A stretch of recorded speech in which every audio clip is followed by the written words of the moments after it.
اور پھر ہم اپنے لیے بھی ہدایت سمجھیں اور دوسرے کے لیے بھی جو ہے اس کو ہدایت کا سامان اسے فراہم کریں۔ اللہ تعالیٰ ہمیں توفیق دے قرآن مجید پر عمل کرنے کی اور دولت کو اللہ کے راستے میں خرچ کرنے کی اور حلال طریقے سے کمانے کی، اور مسکینوں، یتیموں، اسیرہ جو ہیں ان کو اس سے مستفید کرنے کی، اور علم قرآن جو ہے اس کو عام کرنے کی اور اس سے عمل پیرا ہونے کی اللہ تعالیٰ ہمیں توفیق عطا فرمائے۔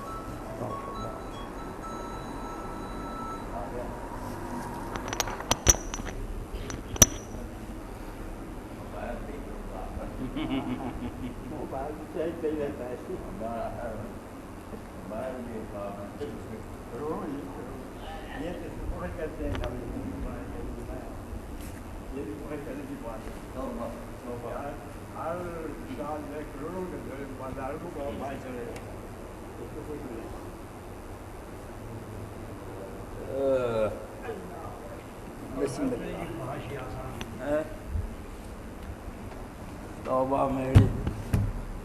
توبہ۔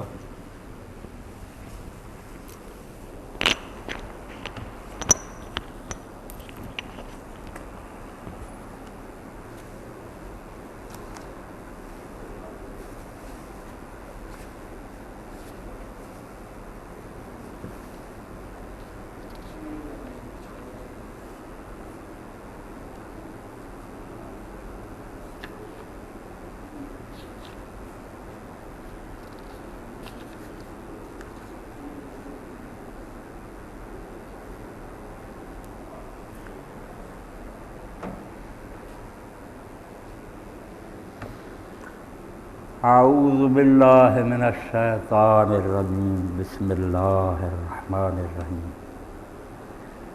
وَإِنَّ يُونُسَ لَمِنَ الْمُرْسَلِينَ إِذْ أَبَقَ إِلَى الْفُلْكِ الْمَشْحُونِ فَسَاهَمَ فَكَانَ مِنَ الْمُدْحَضِينَ فَالْتَقَمَهُ الْحُوتُ وَهُوَ مُلِيمٌ فَلَوْلَا أَنَّهُ كَانَ مِنَ الْمُسَبِّحِينَ لَلَبِثَ فِي بَطْنِهِ إِلَى يَوْمِ يُبْعَثُونَ فَنَبَذْنَاهُ بِالْعَرَاءِ وَهُوَ سَقِيمٌ وَأَنبَتْنَا عَلَيْهِ شَجَرَةً مِّن يَقْطِينٍ وَأَرْسَلْنَاهُ إِلَى مِائَةِ أَلْفٍ أَوْ يَزِيدُونَ فَآمَنُوا فَمَتَّعْنَاهُمْ إِلَىٰ حِينٍ۔ سورہ الصافات میں سے میں نے آیات پڑھی ہیں،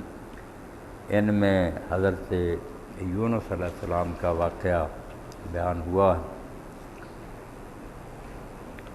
اللہ رب العالمین فرماتے ہیں کہ بے شک یونس بھی اللہ کے بھیجے ہوئے پیغمبروں میں سے تھا، تو معمولی آدمی نہیں تھا، عظیم پیغمبر تھا، اور اس وجہ سے کہ ان کے قصہ میں ان کی جلد بازی کی وجہ سے جو ابتلاء آزمائش ان کو پیش آئی کہ وہ اللہ کے حکم کا انتظار کیے بغیر ناراضگی میں قوم کو چھوڑ کر چلے گئے، تو اللہ تعالیٰ نے انہیں مچھلی کے پیٹ میں ڈالا۔ اس سے یہ اندیشہ تھا اور یہ خطرہ تھا کہ لوگ کہیں کہ یونس علیہ السلام سے تو میں بہتر ہوں۔ اللہ کے رسول نے فرمایا یہ نہ کہنا کہ میں یونس بن متیٰ سے افضل ہوں، یونس بھی اللہ کا پیغمبر تھا، میں بھی اللہ کا پیغمبر ہوں، اس لیے ایسی باتوں سے کسی کی قدر نہیں گھٹانی چاہیے۔ یہ صحیح بخاری میں فرمایا کہ میرے بارے میں یہ نہ کہنا کہ میں یونس بن متیٰ سے افضل، وہ بھی افضل تھا، بہت اللہ کا پیارا بندہ تھا، مگر اللہ تعالیٰ نے ان کے بارے میں رسول کریم علیہ السلام کو دوسری جگہ بھی یہ بات کہی، فاصبر لحکم ربک، کہ اپنے رب کے حکم کا انتظار کرنا، حالات کیسے ہوں،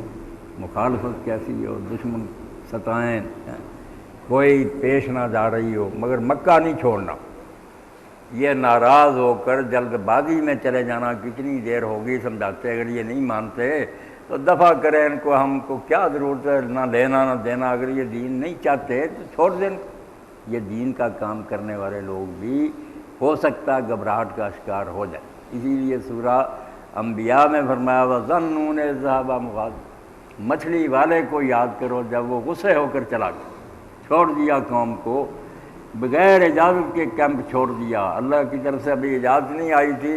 علاقہ خالی کر کے چلا گیا کہ نہیں مانتے تو نہ مانیں۔ تو اللہ تعالیٰ آپ کو ہدایت دیتا، فاصبر لحکم ربک، آپ اپنا کام جاری رکھیں کام نہیں چھوڑنا، کوئی مانے نہ مانے، اپنے رب کے حکم پر آپ ڈٹے رہیں، اس کا انتظار کریں۔ وَلَا تَكُنْ كَصَاحِبِ الْحُوتِ، مچھلی والے کی طرح نہ کریں کہ وہ قوم کی مخالفت اور اس کے جھٹلانے سے تنگ آ کر چھوڑ کر چلا گیا۔ تو اللہ تعالیٰ نے، حالانکہ یونس علیہ السلام کے دماغ میں یہ بات نہیں تھی، نہ انہوں نے سوچا،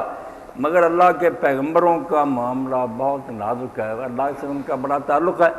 اس لیے اللہ رب العالمین فرماتے ہیں وَظَنُّونَ إِذْ ذَهَبَ مُغَاضِبًا وَظَنَّ أَن لَّن نَّقْدِرَ عَلَيْهِ، اس نے یہ سمجھا کہ ہم اس کو پکڑ نہیں سکیں گے، اس طرح غصے ہو کر نکل گیا کہ وہ ہمارے قابو نہیں آئے گا، حالانکہ ان کے ذہن میں نہیں تھا، مگر نکل جانا بغیر اجازت، اس کو اللہ نے کہا کہ یہ تو ایسے نکل بھاگا جیسے اللہ تعالیٰ مجھے کسی امتحان میں ڈال ہی نہیں سکتا، تو میں نے پھر امتحان میں ڈال دیا نا۔ تو اللہ رب العالمین فرماتے ہیں کہ یونس علیہ السلام اللہ کے پیغمبروں میں سے تھا، جب وہ قوم کو چھوڑ کر